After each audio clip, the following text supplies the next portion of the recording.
اے میرے وطن، اے میرے وطن، اے میرے وطن، اے اسباب اپنانے پڑیں گے، یہاں محنت مشقت کرنی پڑے گی۔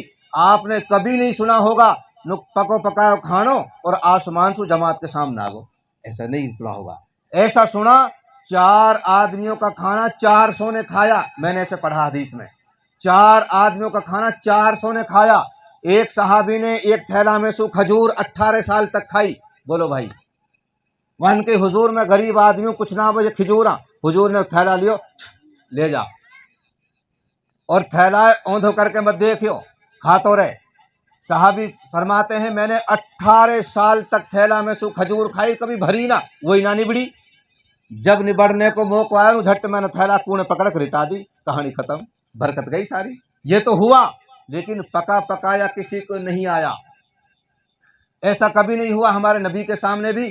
تم تو جاؤ جہاد میں اور میں بیٹھا ہوں محت میں تسبیح لے کر سبحان اللہ سبحان ہی نہیں سے دعا کر رہا ہوں، تم کامیاب ہو جاؤ گے۔ میرے نبی علیہ الصلوۃ والسلام بنفس نفیس بہت سارے غزوات میں، جنگوں میں آپ تشریف لے گئے، آپ کے دندان مبارک شہید ہوئے، آپ پہ چوٹیں آئی۔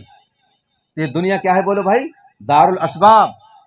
آپ غلہ اگاؤ گے، پیسہ کماؤ گے، مدرسے میں پہنچاؤ گے، مول صاحب کھائیں گے، مفتی صاحب کھائیں گے، حافظ صاحب کھائیں گے اور قاری صاحب قرآن سنائیں گے، آپ کو بھی برابر کا ثواب ملے گا، اور قرآن کریم کی حفاظت میں آپ کی بھی برابر کی حصے داری ہے۔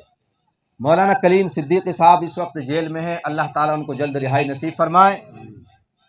انہوں نے ایک واقعہ سنایا 10-12 سال پہلے ایک جلسہ میں، مظفر نگر میں ایک آدمی رمضان کے مہینے میں چندہ دیتا ہے مدرسوں کے لیے، بڑی لمبی لائن ہوتی ہے، مغرب بعد چندہ دیتا ہے، چندہ دینے کے بعد اگلے دروازے سے کھانے کا انتظام ہوتا ہے، کھانا کھاتے جاؤ جس کو ضرورت ہو، اور جاؤ مسجد میں نکل کے نماز پڑھ کے اور اپنا کام کرو۔ تو حضرت نے فرمایا کہ بڑی لمبی لائن تھی، میں بھی لائن میں تھا، اور دبادب رسید کٹ رہی، اور ایک دن میں 30 40 50 لوگ آتے تھے روزانہ، اور رسید کٹتی تھی، کسی کی 500 کی، کسی کی 1000 کی، بعض کی 5 اور 10,000 کی بھی۔ مولانا فرما رہے جب میں لائن میں لگا، میں نے دیکھا، اوپر دیکھا، دائیں بائیں دیکھا، ایک معمولی سا مکان، کوئی سہولت نہیں، کوئی بلڈنگ کچہری نہیں۔ چلتے چلتے میرا نمبر آیا تو میں نے بھی اپنا تعارف کرایا، جی میں فلاں جگہ سے اور فلاں مول صاحب آیا ہوں اور مدرسے کے سلسلے میں کہ مولانا پہلی دفعہ ہے، کہاں پہلی دفعہ؟ 500 کی رسید بنا دو۔ نک رسید میں بعد میں بتاؤں گا، پہلے بتاؤ پیسہ کہاں سے آتا ہے؟ یہ بڑے لوگوں کی بات ہوتی ہے، آپ چھوٹے موٹے بڑے سوال کر سکتے ہیں کہاں سے پیسہ آیا ہے، آپ یہ بتاؤ پیسہ کہاں سے آتا ہے اتنا؟ یہ تو آج کا کام ہے اور آپ روزانہ ایسے کرتے ہیں، سنا ہے، یہ بتاؤ پیسے کہاں سے آتے ہیں؟ اللہ اکبر! سنو میرے نوجوان بھائیوں، پیسہ کہاں سے آتا ہے؟ اس نے کہا حضرت یہ بات آپ چھوڑ دیں، یہ میرا اللہ کا معاملہ چھوڑ دیں، نہیں آپ مجھے بتاؤ۔ اور میں امریکہ افریقہ کی بات نہیں کرتا، مظفر نگر کی بات، اور 1000 سال پرانی بھی نہ، 20-25 سال پرانی بات۔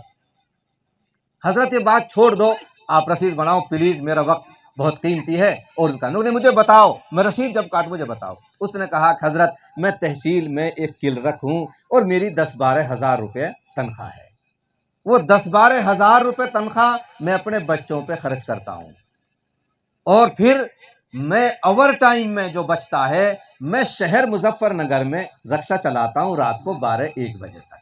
سمجھ رہے ہو؟ ارے میرے بھائیوں سمجھ لو ان مدرسوں کی اہمیت، علماء کی اہمیت۔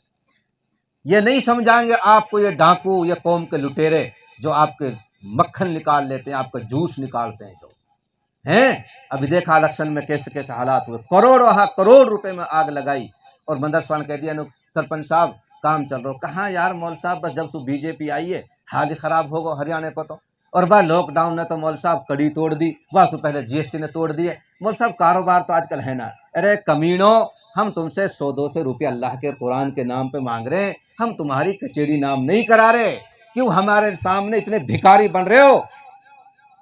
تو اس نے کہا کہ مولوی صاحب میں رکشہ چلاتا ہوں اور میں نے اتنی بھاری گلک بنا رکھی ہے، جب جو پیسہ کمتا ہے روزانہ دونوں میاں بیوی اس گلک میں ڈالتے رہتے ہیں، حرام اس میں سے ایک پیسہ ہم اپنی ذات پر خرچ کرتا ہوں۔ مولانا صاحب جب رمضان کا مہینہ آتا ہے چندے والے آتے ہیں میں اپنے خون پسینہ کی کمائی اللہ کے قرآن کے لیے اور مہمانان رسول کے لیے، مدرسوں کے لیے دیتا ہوں۔ اللہ ہمارے کو ایسی سمجھ عطا فرمائے۔ کون ہے یہ لوگ؟ یہ وہ ہیں جو قرآن کریم کی حفاظت فرما رہے ہیں، جو اپنے خون پسینہ کی کمائی کما کر کے وہ سمجھتے ہیں کہ اس میں میرے اوپر حق ہے، میرے اللہ کا حق ہے، میرے مذہب کا، دھرم کا میرے اوپر حق ہے، علماء کا حق ہے، تو وہ بھی میرے عزیزوں قرآن کریم کی حفاظت میں برابر کے شریک ہیں۔ جس طرح یہ کام کرتے ہیں وہ بھی ایک کام کر رہا ہے۔ تو میرے عزیزوں یہ 5 جماعت ہیں جو قرآن کریم کی حفاظت کا کام کر رہی ہیں۔ ہم بھی پڑھیں گے انشاءاللہ ان میں سے کوئی نہ کوئی ایک۔ تو قرآن کریم کی حفاظت اللہ رب العالمین فرمائیں گے، کس کس سے کیا کرائیں گے وہ اس کے علم غیب کے اندر ہے۔